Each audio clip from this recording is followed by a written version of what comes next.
Hello future IITians and NITians. तो आज अपन बात करेंगे कॉम्प्लेक्स नंबर के बारे में। जेईई मेंस 2024 के अप्रैल सेशन में जो भी इस चैप्टर से क्वेश्चंस आए हैं उन सबको अपन यहाँ पे डील करेंगे। बट बिफोर दैट इसी तरीके से अपन ने जनवरी के सभी चैप्टर वाइज क्वेश्चंस को सॉल्व किया है। उसका प्लेलिस्ट का लिंक आपको नीचे डिस्क्रिप्शन में मिल जाएगा, आप लोग वहां से जाके चेकआउट कर सकते हैं। और अप्रैल सेशन के सारे क्वेश्चंस को अभी अपन कर रहे हैं, उसका प्लेलिस्ट का लिंक भी आपको नीचे डिस्क्रिप्शन में मिल जाएगा। तो अपन यहाँ पे फर्स्ट क्वेश्चन से स्टार्ट करते हैं, जिसमें अपने को बेसिकली दो यहाँ पे कॉम्प्लेक्स नंबर Z1 और Z2 दे रखे हैं। उसके बारे में कंडीशन यहाँ पे दी हुई है कि दोनों कॉम्प्लेक्स नंबर इस इक्वेशन को या इस इक्वलिटी को फॉलो करते हैं। तो उसके बाद अपने को बताना है कि Z1 Z2 के बारे में। जैसे यहाँ पे बोला है कि Z1 जो कॉम्प्लेक्स नंबर है वो एक्चुअली में हाफ रेडियस के सर्किल को फॉलो करता है और Z2 1 रेडियस के सर्किल को फॉलो करता है। जिसका मतलब यहाँ पे ये कहना चाह रहा है कि Z1 का स्क्वायर एक्चुअली में 1/4 आना चाहिए या Z2 का स्क्वायर जो है वो 1 के बराबर आना चाहिए। इन दोनों वैल्यूज को अपने को चेक करना है, इससे सीधा सीधा पता चल जाएगा अपने को, है ना। अब इस चीज को देखो क्यों ऐसा होगा, क्योंकि यहाँ पे Z1 को अगर मान लो मैं x प्लस आयोटा वाई ले लेता हूँ तो Z1 का स्क्वायर क्या हो जाएगा, x square plus y square equal to r square. ये जनरल फॉर्मेट होता है। और यहाँ पे रेडियस जो है अगर यहाँ पे 1 दे रखे तो ये 1 का स्क्वायर यानी कि 1 रहेगा, और हाफ दे रखे तो हाफ का स्क्वायर यानी कि 1/4 हो जाएगा। ये अपने को चेक करना है। ये चेक करने के लिए देखो यहाँ पे अपन क्या कर सकते हैं, सिंस अपने को पता है कि mod of Z1 by Z2 actually में mod of Z1 divide by mod of Z2 होता है। तो अपन इस मॉड को सेपरेटली कर सकते हैं। तो मेरे पास यहाँ पे क्या आ जाएगा, mod of Z1 minus 2 into Z2 divide by mod of half minus Z1 Z2 का बार इक्वल टू 2, जिसको अपन यहाँ पे आगे चल के लिख सकते हैं कि ये Z1 माइनस 2 Z2 का मॉड, और यहाँ पे 2 को अंदर मल्टीप्लाई अगर मान लो, देखो चलो 2 को इधर ले लेते हैं, हाफ माइनस Z1 Z2 बार। इस तरीके से अगर मान लो मैं इसको लिखता हूँ, और फिर 2 को अंदर अगर मल्टीप्लाई कर दूँ तो यहाँ पे आएगा Z1 minus 2 Z2 equal to यहाँ पे हो जाएगा 1 माइनस 2 Z1 Z2, यहाँ पे बार आ जाएगा। अब ये वैल्यूज अगर इक्वल हैं तो इनके स्क्वायर्स भी इक्वल होंगे, है ना। बस यही कंसेप्ट अपने को लगाना है। अब बस यहाँ पे आपको ये पता होना चाहिए कि Z का स्क्वायर एक्चुअली में Z इंटू Z बार होता है ना। डायरेक्ट नहीं खोलेंगे इसको। तो इसका मतलब अपने पास में यहाँ पे क्या आ जाएगा, ये एक्चुअली में अपने को कह रहा है कि Z1 माइनस 2 Z2 को अगर मैं Z1 बार माइनस 2 Z2 बार से मल्टीप्लाई करूं, और इधर यहाँ पे सेम चीज यहाँ पे लगा देते हैं, Z1 Z2 बार और 1 माइनस 2 Z1 बार Z2। इन दोनों को अगर मैं अब सिंप्लीफाई करूंगा तो क्या आएगा, पहले अपने पास में Z1 इंटू Z1 बार आ जाएगा यानी कि मॉड ऑफ Z1 का स्क्वायर।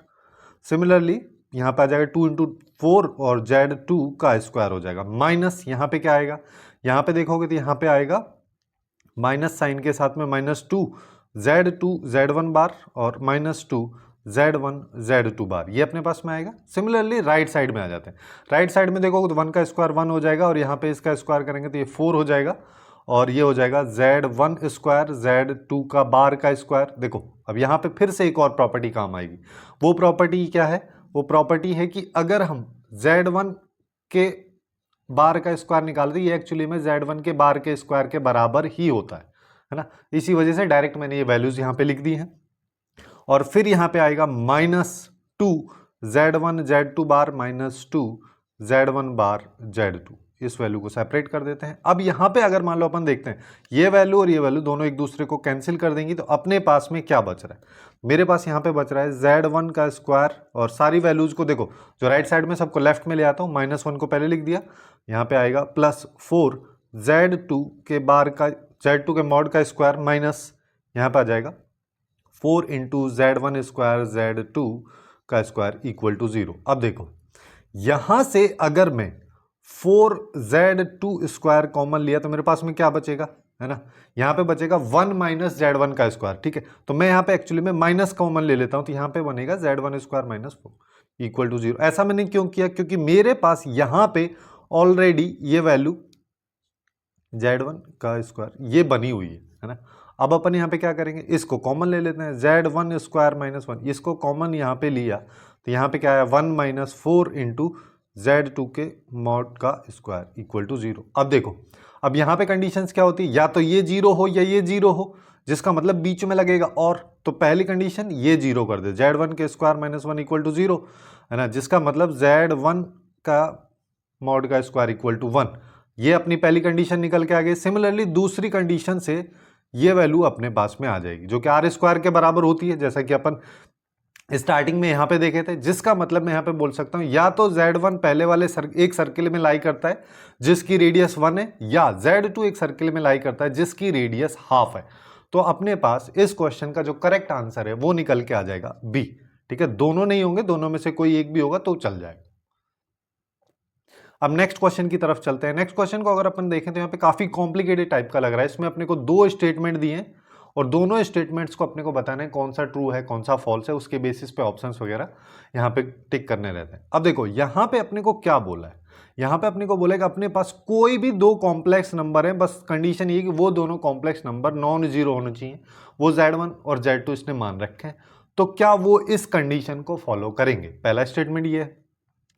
अब यहां पे देखो एक तरीका है कि x प्लस आयोटा वाई के बेसिस पे अपन इसको सॉल्व करना चाहें तो वहां से कर सकते हैं, लेकिन वहां से बहुत ज्यादा लेंदी चला जाएगा। अपने को इसको एकदम शॉर्ट अप्रोच में करना, तो मैं यहाँ पे Z1 और Z2 कॉम्प्लेक्स नंबर को कुछ भी मान लेता हूँ, ये अपने हिसाब से मान लेते हैं क्योंकि यहाँ पे क्वेश्चन में बोला है कोई भी कॉम्प्लेक्स नंबर हो सकता, तो आप अपने हिसाब से मान लो। अब इसमें मैं तो यही चीज रिकमेंड करूंगा कि जैसे 2 आयोटा 3 आयोटा ऐसे मान लो, जिससे कि उसका मॉड वगैरह निकालने में काफी ज्यादा डिफिकल्टी अपने को ना हो, क्वेश्चन अपना आसान बन जाए। लेकिन मैं यहां पे इसको कैसे अप्रोच करूंगा, स्टेटमेंट फर्स्ट को अगर मान लो मेरे को चेक करना है तो मैं बोल देता हूं Z1 और Z2 दोनों बराबर है। ठीक है, और अगर ये दोनों बराबर हैं तो इनके मॉड्यूलस की वैल्यू भी मैं बराबर मान लिया, अल्फा के बराबर मान लिया। ठीक है, तो ये क्या हो जाएगा, अल्फा प्लस अल्फा, है ना, अल्फा प्लस अल्फा करेंगे तो ये हो जाएगा 2 अल्फा।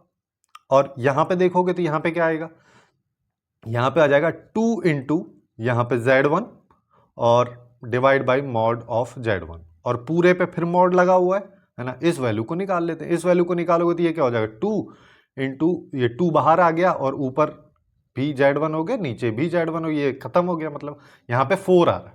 ठीक है, ये अपने पास में वैल्यू आ रही है और इसके साथ अल्फा भी लिखा हुआ है ना, तो 4 अल्फा अपने पास में वैल्यू आ रही है।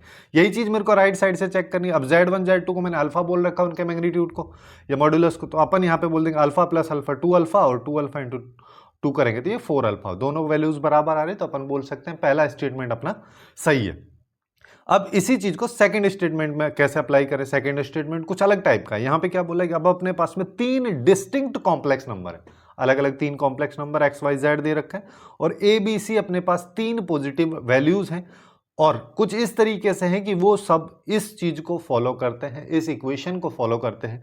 तो क्या ये होगा, ये अपने को चेक करना है। अब देखो यहां पे होल स्क्वायर बना हुआ है ना, तो मैं यहां पे भी बना लेता हूं। यहां पे बनाएंगे तो अपने पास क्या आएगा, A square divide by Y minus Z का स्क्वायर इक्वल टू यहां पे आ जाएगा B square divide by Z minus X का स्क्वायर, यहां पे C square divide by X minus Y का स्क्वायर। ये अपने पास में वैल्यूज आ जाएंगी। अब देखो मेरे को क्या करना है, अब यहां पे अपन क्या कर सकते हैं, अब देखो अगर मान लो मैं इन सारी की सारी वैल्यू, जैसे मेरे को ये आउटपुट निकालना है, ये आउटपुट अपन निकालते हैं। ये आउटपुट निकालने के लिए अपने पास क्या, A square divide by Y minus Z plus B square divide by Z minus X plus C square divide by X minus Y, है ना। अगर ये ऐसा है तो मैं यहाँ पे क्या करता हूँ कि देख A square minus Y by Z ये है ना, इसको अपन ऐसे लिख दे रहे हैं कि y माइनस जेड का bar divide by Y minus Z का बार, इससे मल्टीप्लाई डिवाइड कर दे रहा हूं। क्यों, क्योंकि मैं अल्टीमेटली ये बनाने की कोशिश यहां पे कर रहा हूं, है ना। सिमिलरली यहां पे क्या आ जाएगा, यहां पे आ जाएगा B square divide by Z minus x, ये जेड है, ठीक है, और यहां पे क्या आ जाएगा जेड माइनस एक्स पूरे पे बार, जेड माइनस एक्स पूरे पे bar. Similarly C square by X minus Y, और यहां पे x माइनस वाई पे बार और x माइनस वाई पे बार, इससे मल्टीप्लाई और डिवाइड मैंने कर दी।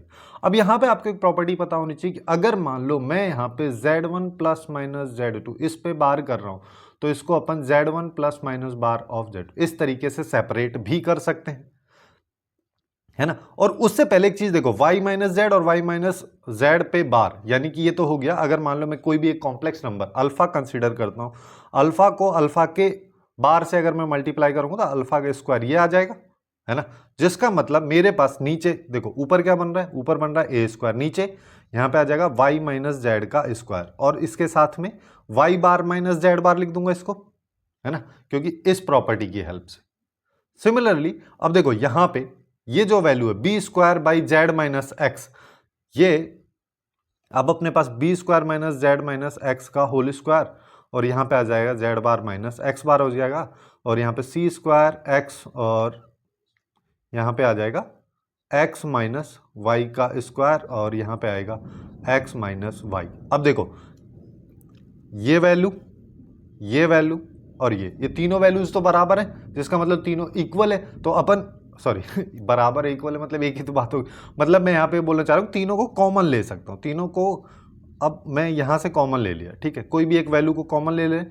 यहाँ पे क्या आएगा y माइनस जेड, फिर इधर क्या आएगा z बार माइनस एक्स बार, फिर यहाँ पे क्या आएगा x बार माइनस वाई बार। अब इसको अगर अपन देखते हैं तो सारी वैल्यूज एक दूसरे को कैंसिल कर दे रही है, जिसका मतलब ये जीरो। अब ये चाहे वैल्यू कुछ भी रहे, है ना, ऑब्वियस सी बात है, ये पॉजिटिव रियल नंबर्स हैं, डिस्टिंक्ट है, तो ये जीरो तो नहीं होने वाला है, जिसका मतलब ये एक नॉन जीरो वैल्यू है, ये जीरो आ रहा है तो आउटपुट अपना जीरो आएगा।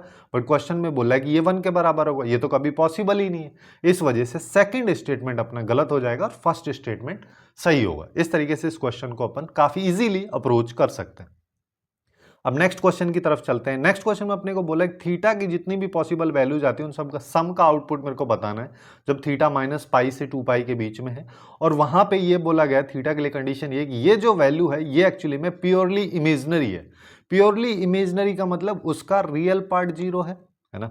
अब पहले इसको बना लेते हैं अपन, जैसे ये क्या है 1 plus iota cos theta divide by 1 minus 2 iota cos theta, इसको इसके कॉन्जुगेट से मल्टीप्लाई कर दो, 2 आयोटा कॉस थीटा यहाँ पे आ जाएगा 1 प्लस 2 आयोटा कॉस थीटा। अब देखो नीचे अगर देखोगे तो नीचे क्या आ रहा होगा, यहाँ पे नीचे आएगा 1 प्लस 4 कॉस स्क्वायर थीटा, ए स्क्वायर माइनस बी स्क्वायर आएगा, आयोटा स्क्वायर की वजह से प्लस हो जाएगा, ठीक है।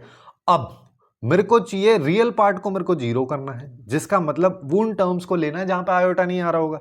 तो जैसे आयोटा कब कब नहीं आएगा, जब पहली टर्म को पहले से मल्टीप्लाई करोगे तब नहीं आएगा, तो यहाँ पे एक तो 1 आ जाएगा। दूसरा, जब लास्ट वाली टर्म को लास्ट वाली टर्म से मल्टीप्लाई करोगे तब नहीं आएगा, क्योंकि तब आयोटा स्क्वायर आएगा जिसकी वैल्यू -1 हो जाएगी, और उसको डायरेक्टली अपन लिख देंगे। तो यहाँ पे क्या आएगा 1 माइनस 2 कॉस स्क्वायर थीटा, ये अपने पास में वैल्यू आएगी। बाकी के बारे में अगर बात करोगे तो प्लस आयोटा, फिर उसके साथ कुछ ना कुछ तो लिखा होगा, समथिंग बोल लो उसको, ठीक है, वो लिखा होगा। अब मेरे को एक्चुअली में क्या करना है, मेरे को ये वाला पार्ट से मतलब है, बाकी सबसे अपने को क्या लेना देना, बाकी सब से कोई लेना देना नहीं है। तो अपने को यहाँ पे 1 minus 2 cos square theta upon 1 plus 4 cos square theta equal to 0। देखो इसी तरीके से आप पेपर के टाइम पे टाइम को सेव कर सकते हैं, क्योंकि जब केवल इतने से मतलब है तो बिना फालतू का इसको करने का कोई मतलब ही नहीं है ना। तो इतना आ गया। अब देखो यहां पे अगर मान लो मैं देखूं तो cos थीटा की वैल्यू -1 से 1 में टेंड करती है, cos स्क्वायर थीटा की वैल्यू 0 से 1 में टेंड करेगी, तो नीचे वाली वैल्यू कभी 0 होगी ही नहीं, तो इसको इधर इसके साथ में मल्टीप्लाई कर देते हैं, तो अपने पास 1 minus 2 cos square theta equal to 0 आ रहा है, जिसका मतलब cos square theta equal to half, जिसका मतलब cos theta is equal to plus minus 1/√2। 1/√2 value कब आती है, π/4 पे। अब यहाँ पे थीटा की वैल्यूज निकाल लो, जैसे कि π/4 हो गया, 3π/4 हो गया, क्योंकि प्लस माइनस सारी की सारी वैल्यूज ले ली, 5π/4 हो गया, 7π/4 हो गया।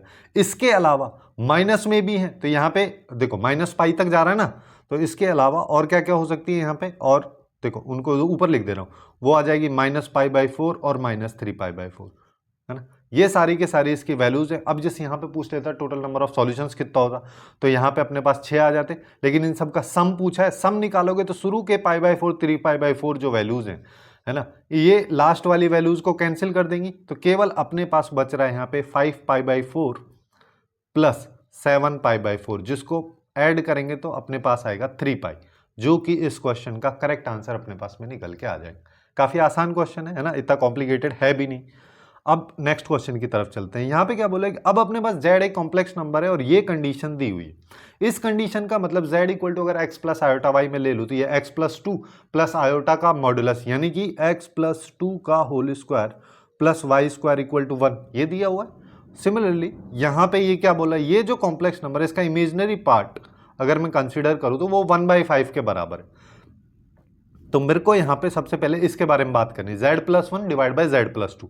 तो ये क्या आ जाएगा x+1 plus iota y divide by, यहाँ पे क्या आएगा, ये आएगा x+2 प्लस आयोटा वाई। अब इसको मल्टीप्लाई कर दो, जैसे x+2 minus iota y divide by x+2 minus iota, इसके कॉन्जुगेट से मल्टीप्लाई करेंगे। फिर से मेरे को केवल इमेजिनरी पार्ट से मतलब है ना, इमेजिनरी पार्ट से अगर मान लो मेरे को मतलब है तो नीचे सबसे पहले क्या आएगा, नीचे आएगा x प्लस 2 का whole square plus y square. ऊपर की बात करें तो इमेजिनरी पार्ट कब आएगा, जब इसको इससे मल्टीप्लाई करेंगे, आयोटा वाला टर्म तभी तो आएगा ना, है ना। तो यहाँ पे क्या आएगा y इंटू एक्स प्लस 2, ठीक है। एक बार इमेजिनरी पार्ट कब आएगा, जब इस वैल्यू को इससे मल्टीप्लाई करेंगे, तो यहाँ पे आएगा minus y into x plus 1, और ये सारी की सारी वैल्यू है 1/5 के बराबर। अब देखो एक इक्वेशन अपन ने ये निकाल रखी है x प्लस 2 को whole square plus y square equal to 1 है, तो नीचे 1 आ गया, है ना। तो यहां से देखो ऊपर से y अगर मैं कॉमन लूं तो मेरे पास क्या आ रहा है, x plus 2 minus x minus 1 divide by 1 equal to ये, है ना। ये सब कैंसिल होके 1 बन गया, तो y इंटू 1 मतलब y हो गया, y की वैल्यू आ गई 1/5। अब y अगर 1/5 है तो x की वैल्यू निकाल लेते हैं। तो देखो यहीं से, अच्छा पहले ये देख लो कि मेरे को एक्चुअली में चाहिए क्या का बात यहां पे अगर करें तो जैसे देखो z प्लस 2 है, z प्लस 2 का मतलब क्या हो गया, x प्लस 2 प्लस आयोटा, है ना। ये अब उस पूरे पे बार लगा है, जिसका मतलब ये प्लस आयोटा y जो है माइनस आयोटा y में कन्वर्ट हो जाएगा, है ना। अब इसका मेरे को देखो ये z प्लस 2 का बार हो गया। अब मेरे को इसका रियल पार्ट अगर चाहिए तो रियल पार्ट का मतलब हो गया x, real part of z plus 2 बार, ये हो गया x प्लस 2, इसकी वैल्यू चाहिए। अब यहां पे लगा दिया मॉड, जिसका मतलब इसकी मॉडुलस में वैल्यू चाहिए, मतलब मॉड लगाने के बाद प्लस में वैल्यू चाहिए, अल्टीमेटली ये कहना चाह रहे हैं। तो x प्लस 2 की वैल्यू मेरे को निकालनी, यहां से देखो, यहां से अब अपन चलते हैं। यहां से क्या है कि x प्लस 2 का होल स्क्वायर एक्चुअली में 1 माइनस वाई स्क्वायर के बराबर होगा, 1 माइनस 1/25 के बराबर, यानी कि 24/25 के बराबर। तो यहां से अब इसको नीचे अगर मैं करूं तो x प्लस 2 की वैल्यू मेरे पास क्या है, प्लस माइनस यहां पर आ जाएगा रूट 24 को अपन क्या लिख सकते हैं, 4 इंटू 6 का रूट, 4 से 2 बाहर आ जाएगा, यानी कि 2√6/5। ये दोनों वैल्यूज प्लस माइनस में आ रही हैं, लेकिन मेरे को यहां पे केवल प्लस वाली वैल्यू चाहिए, जिसका मतलब यहां पे अपना जो करेक्ट आंसर है वो हो जाएगा ए ऑप्शन, यानी कि 2√6/5। काफी आसान क्वेश्चन है, एकदम इजी अप्रोच से अपन इस क्वेश्चन को सॉल्व कर सकते हैं। अब थोड़े से अलग टाइप के, अटपटे टाइप के थोड़े से क्वेश्चंस भी देखे गए हैं, जैसे ये है। अब इसमें क्या बोला है, S1 S2 और S3 तीनों जो रीजन्स हैं उनके इंटरसेक्शन वाला जो रीजन है उसका एरिया मेरे को बताना है। वैसे तो इसमें एरिया अंडर कर्व वगैरह लगा के अपन इसको सॉल्व कर सकते हैं, है ना, बट थोड़ा सा आसान अप्रोच की तरफ, अगर मान लो एरिया अंडर कर्व आपका अच्छे से नहीं तो बेसिक तरीके से भी अपन इसको सिंप्लीफाई कर सकते हैं। जैसे ये जो लिखा है इसका मतलब क्या लिखा है, ये लिखा है x square plus y square less than equal to 5, है ना। तीनों कंडीशंस को अगर मान लो मैं लिखूं तो S1 मेरे पास में क्या आ गया, x square plus y square less than equal to 5, ठीक है। और आगे चलते हैं, और आगे अगर मान लो मैं यहां पे चलूं तो मेरे पास में क्या आएगा, देखो यहां पे S2 अपने को दे रखा है, S2 का मतलब इसका इमेजिनरी पार्ट की अगर अपन बात करें तो इसका इमेजिनरी पार्ट दे रखा है ना। देखो सबसे पहले इसको सिंप्लीफाई करना है, तो Z को मैं x plus iota y consider कर लेता हूं। तो मेरे पास में यहां पे क्या है, x प्लस 1, है ना, प्लस आयोटा y माइनस √3, ये आ गया, डिवाइड बाई यहां पे क्या है 1 माइनस √3 आयोटा। मैं क्या करूंगा, इसका इमेजिनरी पार्ट मेरे को चाहिए तो 1 प्लस √3 आयोटा से पहले इसको मल्टीप्लाई कर देंगे, नीचे आ गया 4। अब इसका केवल इमेजिनरी पार्ट्स पे अपने को फोकस अगर करना है तो क्या आएगा, 1 माइनस, देखो अब इमेजिनरी पार्ट मतलब आयोटा वाला, तो वो कब आएगा, जब ये वैल्यू इससे मल्टीप्लाई हो, तो यानी कि √3x प्लस 1 ये वाला, और ये यानी कि y माइनस √3 ये वाली वैल्यू डिवाइड बाई 4, ये इसका इमेजिनरी पार्ट है, ये ग्रेटर देन इक्वल टू 0 इसने दे रखा है। 4 उधर चला जाएगा तो यहां पे आएगा √3x plus √3 plus y minus √3 greater than equal to 0, √3 से गया √3, तो यहां पे आ रहा है √3x plus y greater than equal to 0। ये अपनी S2 की इक्वेशन आ रही है। और S3 की इक्वेशन देखोगे तो जैसे ये x प्लस आयोटा वाई माना तो इसका x वो रियल पार्ट हो गया, तो यहां पे थर्ड जो है S3 को अगर मान लो मैं लिखूं यहां पे तो ये बोल रहा है x greater than equal to 0, इस तरीके से अपने को दिया हुआ। अब अपन इसका एरिया बनाने की कोशिश करते हैं। एरिया कैसे बनाएंगे, सबसे पहले जैसे पहला जो S1 है उससे अपने को पता चल रहा है यहाँ पे एक सर्किल है, तो मैंने एक रफली एक सर्किल ड्रॉ कर दिया, ठीक है। अब अपन यहाँ पे क्या करते हैं, ये सर्किल है जिसका सेंटर जो है ओरिजिन पे है ना, हो गया। है ना, यही तो equation x square plus y square equal to 5, वो वाली इक्वेशन। इसके अंदर का एरिया, उसके राइट का एरिया, इसके लेफ्ट के, इस तरीके से। और तीसरी एक तो ये होगी, और एक इक्वेशन है कि एक्स जो है greater than equal to 0, x equal to 0 वाली ये लाइन, जिसके मतलब इधर साइड वाला एरिया। ठीक है, और क्या दिया है ना, और अपने पास में एक लाइन है। लाइन क्या है? लाइन है √3x plus Y equal to 0, यानी कि y is equal to minus √3x। इस लाइन को अगर मैं ड्रॉ करूंगा तो ऑब्वियस सी बात है ये ओरिजिन से पास होगी, है ना, एक सेकेंड ना, ये ओरिजिन से पास होती हुई जाएगी, यानी minus √3x y equal to, जिसका स्लोप माइनस √3 है। तो ये एंगल डायरेक्टली अपन बोल सकते हैं 30 डिग्री हो जाएगा, क्योंकि वो 60 डिग्री है तो ये 30 डिग्री हो जाएगा, है ना। ये अपने पास में निकल के आ गया। अब क्या बोल रहा है? अब अपने को देखो, इसके राइट साइड वाला, इस सर्किल के अंदर वाला, इस लाइन के ऊपर वाला, ये एरिया अगर मान लो मेरे को चाहिए, जिसका मतलब ये वाला एरिया अपने को चाहिए, है ना, ये वाला एरिया चाहिए, इतना पोर्शन मेरे को चाहिए। अब यहां पे एक चीज मैं कंसीडर कर सकता हूं कि अगर मान लो मैं इस लाइन के इधर का पूरा एरिया निकाल लूं, है ना, जैसे अगर मान लो पहले मैं रेड वाला, अगर मैं पूरा का पूरा एरिया निकाल लेता हूं, ये वाला पोर्शन, और इसमें से इस पॉइंट को ए बोल दो, इसको बी बोल दो, इस आर्क का जितना एरिया है उतना एरिया अगर मैं सबट्रैक्ट कर दूंगा तो मेरे पास अल्टीमेटली एरिया बचेगा इतना ही, जो अपने को चाहिए। तो एरिया अपने पास में क्या निकल के आया? एरिया निकल के आ रहा है हाफ सर्किल का एरिया। हाफ सर्किल का एरिया कितना? Half into pi into r square, 25 हो गया। और area of arc A B का निकाल लो, तो ये क्या आ जाएगा? Half into pi into 25 minus half into, यहाँ पे क्या आ जाएगा? R square. तो ये कितना आ गया? 25 हो गया, और यहाँ पे π/6 आ जाएगा। ठीक है, अब अगर आपको ये नहीं पता है कैसे आर्क का एरिया निकाला जाता है, तो इसके लिए तो आपको चेकआउट करना ही पड़ेगा बाकी 9th 10th का जो भी पोर्शन है वो सब, है ना। तो यहाँ पे अब अगर मान लो मैं इसको सॉल्व करता हूँ, तो मेरे पास में यहाँ पे क्या आ जाएगा? जैसे 25 π/2, इसको अगर मान लो मैं बाहर ले लिया, तो यहाँ पे क्या आएगा? 1 माइनस 1/6, यानी कि 5 π/6 हो गया। 25 इंटू 5 π/2 इंटू 6, तो ये हो गया 125 π/12, यानी कि ए ऑप्शन खत्म। इस तरीके से अपन इस क्वेश्चन को सॉल्व कर सकते थे, जो देखने में काफी ज्यादा कॉम्प्लिकेटेड लग रहा है, लेकिन फिर भी इतना कॉम्प्लिकेटेड नहीं है। अब नेक्स्ट क्वेश्चन की तरफ चलते हैं। नेक्स्ट क्वेश्चन में फिर से अपने को एरिया ही निकालना है। यहां पे अब ऐसे एक सेट है जिसमें अलग अलग कॉम्प्लेक्स नंबर्स 3 अपने को दे रखे हैं, जैसे ये, है ना। z को अगर मान लो मैं यहाँ पे x प्लस आयोटा y मान लेता हूं, तो ये बोलना चाह रहा है y is greater than equal to 0, है ना। और दूसरे वाले की बात करें, पहले वाले की बात करें, तो ये x माइनस 1 का square plus y square less, और ये हो जाएगा 4, ये अपने को बोल रहा है ना।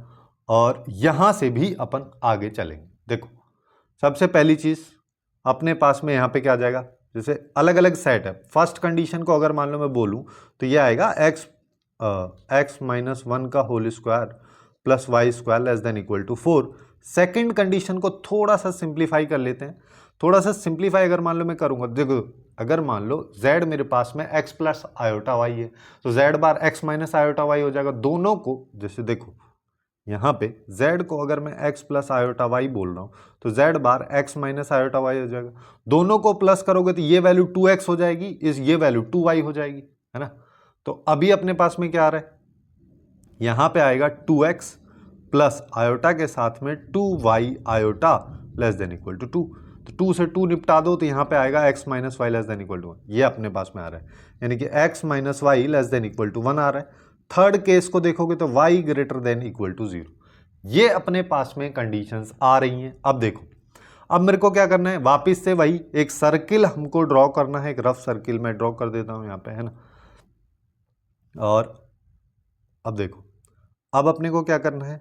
यहां पे देखो, इस सर्किल के बारे में थोड़ा सा, एक सेकेंड ना, हाँ, ये जो सर्किल है इसका सेंटर 1,0 है, देख के सीधा सीधा हम बता सकते हैं। अब इस लाइन की इक्वेशन जो अगर देखेंगे तो y is equal to x minus 1 अपने पास में दे रखी है, यानी कि ये लाइन इस पॉइंट से होती हुई जाएगी, है ना। अब इसके नीचे वाला sorry y greater than equal to zero, y equal to zero कौन सी, ये वाली लाइन है, ये y इक्वल टू जीरो, इसके ऊपर वाला इधर वाला एरिया अगर मान लो मैं कंसीडर करना चाहता हूं तो अल्टीमेटली ये बता देता हूं पहले कि कौन से वाले रीजन की बात कर, किस एरिया की बात यहां पे हो रही।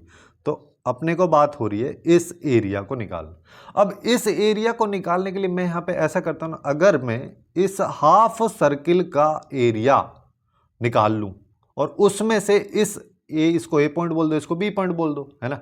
यहां पे अगर एंगल देखोगे तो ये 45 डिग्री होएगा, है ना, क्योंकि इसका स्लोप जो है 1 है। अब पूरे हाफ सर्किल का एरिया निकाल के उसमें से ए बी आर्क का एरिया अगर मैं माइनस कर दूंगा तो मेरा काम बन जाएगा। तो मेरे को वही करना है। अब क्या करना है कि एरिया अगर अपने को निकालना है तो area of half circle minus यहां पे आ जाएगा area of arc A B.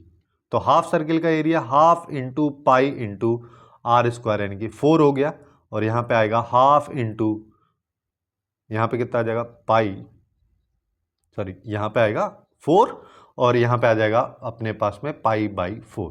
तो 4 से 4 गया, यहां पे आ रहा है 4 pi by 2 minus pi by 2, यानी कि आंसर इज 3 पाई बाई 2। यही इस क्वेश्चन का करेक्ट आंसर, यानी कि डी ऑप्शन अपने पास में करेक्ट आंसर के रूप में निकल के आ जाएगा। अब नेक्स्ट क्वेश्चन की तरफ चलते हैं। नेक्स्ट क्वेश्चन में अपन यहाँ पे देखें तो अपने पास z एक कॉम्प्लेक्स नंबर है ना। फिर कुछ इस तरीके से दिया गया है कि इसका जो रियल पार्ट है वो एक्चुअली में 0 है, ठीक है। तो अपने को इसकी मैक्सिमम वैल्यू बतानी। अब इस चीज को देख के सीधा सीधा एक दिमाग में ट्राइंगुलर इनइक्वलिटी आपको आनी चाहिए। क्या होती है, z1 प्लस माइनस z2 अगर दे रखा है तो ये value z1 plus minus z2, और अच्छा यहाँ पे प्लस आता है ना, और यहाँ पे आएगा mod of z1 minus mod of z, ये इस तरीके से होती है ना। बस इसी चीज को अपने को फॉलो करना है। इसको फॉलो करने के लिए जैसे अगर मान लो मेरे को इसकी मैक्सिमम वैल्यू चाहिए तो इसकी मैक्सिमम वैल्यू ये हो जाएगी जिसमें ये z1 को अपन z बोल दे रहे हैं, z का mod plus 6 plus 8 iota, 6 plus 8 iota का मॉड अगर निकालोगे तो 6 का स्क्वायर प्लस 8 का स्क्वायर यानी कि 10 हो जाएगा, ये 10 आएगा। इसके मैग्नीट्यूड की, है ना, इसके मॉड की वैल्यू मेरे को अल्टीमेटली बतानी। अगर मेरे को मॉड z पता चल जाए तो मेरा काम बन जाएगा। उसके लिए इसने ये वाला कंडीशन दे रखा है। क्या बोला है कि z माइनस 2 आयोटा, इसको मैं ऐसे लिख सकता हूं x plus iota into y minus, अच्छा इसको थोड़ा सा नीचे लिख दे रहा हूं, x plus iota into y minus 2, और नीचे हो जाएगा x plus iota into y plus 2। इसको इसके कॉन्जुगेट से मल्टीप्लाई कर देते हैं, x minus iota into y plus 2 divide by x minus iota into y plus 2, है ना। अब मेरे को क्या करना है, मेरे को इसका रियल पार्ट 0 करना है। तो रियल पार्ट इसका क्या है वो निकाल लेते हैं। सबसे पहले नीचे डिनोमिनेटर में क्या आएगा, x square plus y plus, यहाँ पे आएगा x square plus y plus 2 का होल स्क्वायर, ये तो इसके डिनोमिनेटर में। ऊपर की अगर बात करोगे रियल पार्ट कब आएगा, जब इसको इससे मल्टीप्लाई करेंगे, इसको इससे, क्योंकि यहाँ पे आयोटा स्क्वायर आ जाएगा जिसकी वैल्यू -1 होगी। तो अपने पास क्या आएगा, ऊपर आएगा एक्स स्क्वायर, और नीचे की अगर मैं बात करूंगा तो मेरे पास में अल्टीमेटली यहां पे क्या आ जाएगा, यहां पे देखो, यहां पे आएगा अपने पास में y प्लस 2, है ना, ये प्लस हो जाएगा क्योंकि ये एक्चुअली में माइनस हो रहा था, लेकिन आयोटा स्क्वायर की वजह से माइनस वहां से भी आएगा तो ये प्लस हो जाएगा। यहां पे आएगा y plus 2 into y minus 2, ये इक्वल टू 0 है।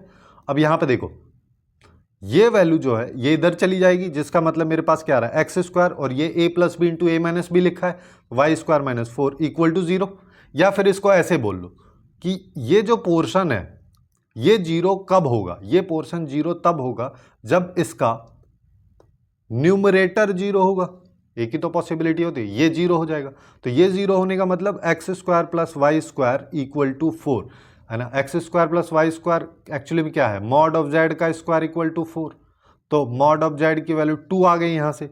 अब इसको इधर रख दो तो यहां से क्या आ गया, ये 2 प्लस 10, ठीक है। वैसे अगर प्लस माइनस 2 आएगी तो एक बार 8 आ रहा है, एक बार 12 आ रहा है, लेकिन अपने को मैक्सिमम चाहिए तो 12 इसकी मैक्सिमम वैल्यू हो जाएगी। तो यहां पे इस क्वेश्चन का जो करेक्ट आंसर है वो निकल के आएगा 12, ठीक है।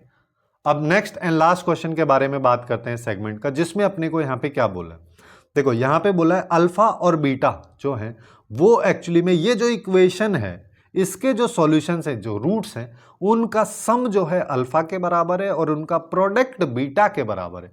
तो मेरे को ये वैल्यू बतानी है। अब देखो ये पहले कंडीशन को समझ लो, ये क्या कह रहा है ना, ये काफी अटपटी टाइप की कंडीशंस आपको देख के लग सकती है। तो यहां पे मेरे को क्या करना है, देखो ये अपन से कह रहा है, यहां पे मॉड नहीं है पहली चीज तो, ठीक है, ब्रैकेट लगा हुआ, जिसका मतलब ये कह रहा है कि x माइनस आयोटा वाई का स्क्वायर प्लस मॉड जेड यानी कि root of x square plus y square equal to 0 है ना।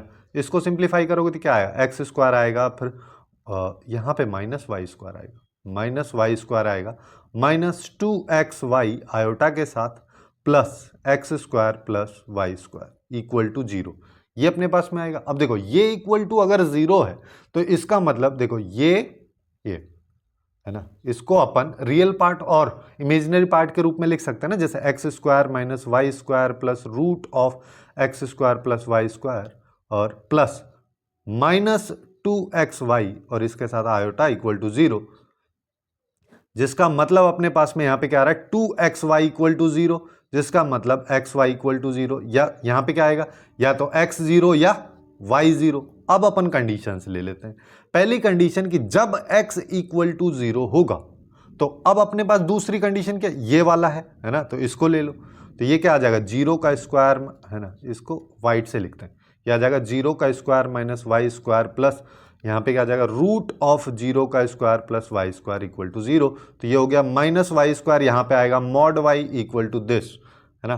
तो अपन इसको क्या लिख सकते हैं, ये हो जाएगा y square equal to mod y, और एक्चुअली में वाई स्क्वायर को अपन मॉड ऑफ वाई स्क्वायर लिख सकते हैं, तो ये आएगा। तो यहाँ से क्या आएगा, मॉड वाई इक्वल टू 1 यानी कि वाई की वैल्यू प्लस माइनस 1।